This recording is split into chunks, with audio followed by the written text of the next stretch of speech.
I think మీలో వర్షం అంటే చాలా మందికి ఇష్టమై ఉండొచ్చు.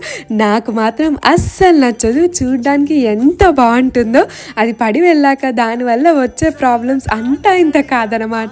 రోడ్స్ బాగోవు, ట్రాఫిక్ జామ్ అవుతుంది, ఫీవర్, కోల్డ్, ఎన్ని హెల్త్ ఇష్యూస్ వస్తాయి కదా. అందుకే నచ్చదు గాయస్ నాకు వర్షం అంటే.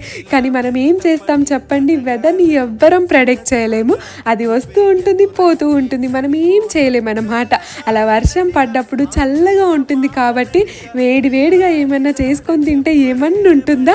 అంత తడిచిపోయి వచ్చినా కానీ ఫాస్ట్గా పకోడీ ప్రిపేర్ చేసేస్తాను. అన్నీ అయిపోయాక కొన్ని ఆనియన్స్, కొంచెం ధనియాల పొడిలో సాల్ట్ కలుపుకొని స్ప్రింకిల్ చేసుకొని తింటే టేస్ట్ మాత్రం మస్తు ఉంటుంది. నిజంగా పకోడీలో నాకు పోటీగా ఎవ్వరు లేరేమో అని నా ఫీలింగ్. అంత బాగా చేస్తాను. రేపు ఫ్యూచర్లో జాబ్ మానేసినా కూడా బండి పెట్టుకొని పకోడీ చేసుకుంటూ బతికేయచ్చు. అంత బాగా చేస్తాను అన్నమాట. బాయ్.